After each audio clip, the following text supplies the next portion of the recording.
السلام علیکم every one, welcome to my channel.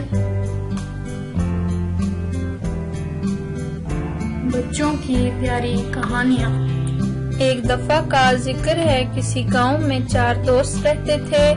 ایک کا نام انور، دوسرے کا نام جمال، تیسرے کا نام فرید اور چوتھے کا نام کامران تھا۔ وہ چاروں بہت غریب تھے، دن رات محنت کرتے، مگر پھر بھی ان کی غربت دور نہ ہوتی تھی۔ ایک روز ان کے گاؤں میں ایک بزرگ آئے۔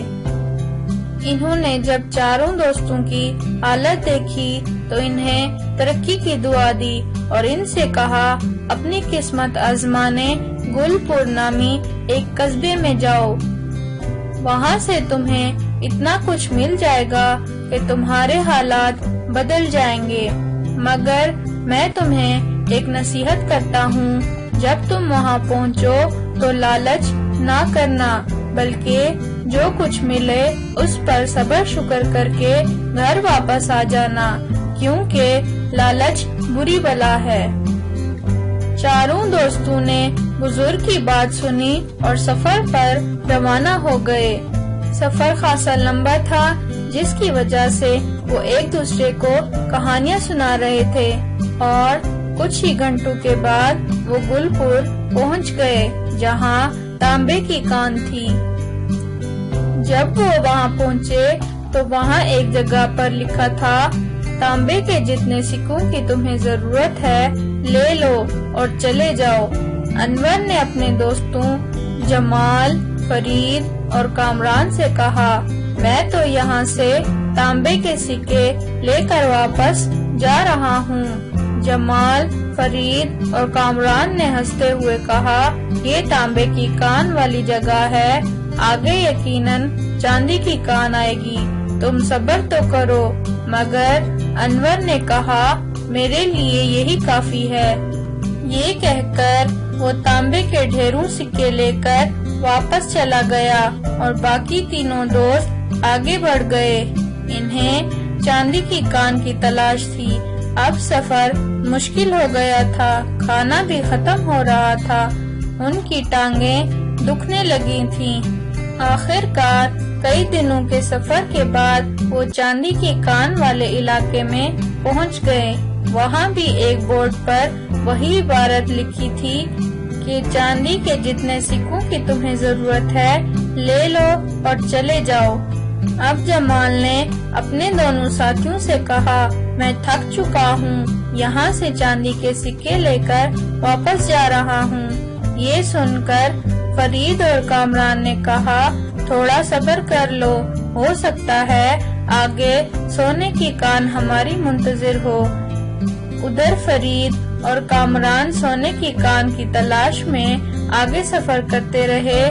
وہ دونوں راستے میں خیالی پلاؤ بھی پکا رہے تھے کہ جب سونے کی کان پر پہنچیں گے تو وہاں سے کتنی دولت حاصل کریں گے اور کس طرح پورے علاقے کے بادشاہ بن جائیں گے۔ مگر سفر بہت لمبا اور کٹھن تھا۔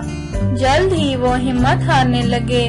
کھانا پہلے ہی ختم ہو چکا تھا، مگر کسی نہ کسی طرح وہ چلتے رہے اور آخر سونے کی کان پر پہنچ گئے، جہاں فرید نے کامران کو اپنا فیصلہ سنا دیا کہ میں اپنی ضرورت کا سونا لے کر واپس جا رہا ہوں۔ کامران نے کہا، میں تو ہیروں کی تلاش میں آگے جاؤں گا، میرے لیے یہ سونا کافی نہیں ہوگا۔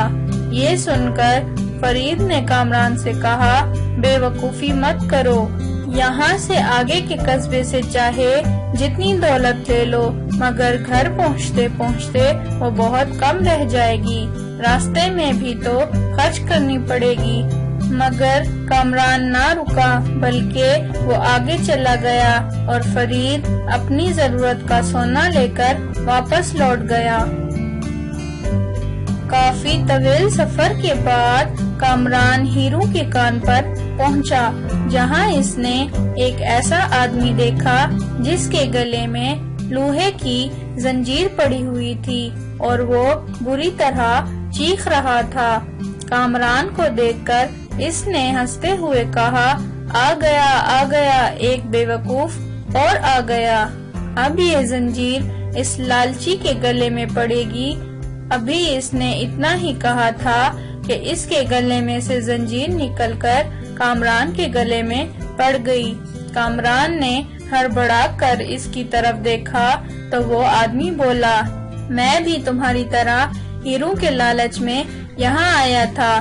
میرے پاس بہت کچھ تھا مگر مجھے زیادہ کی ہوس تھی، اس لیے میں یہاں آ گیا اور پھنس گیا۔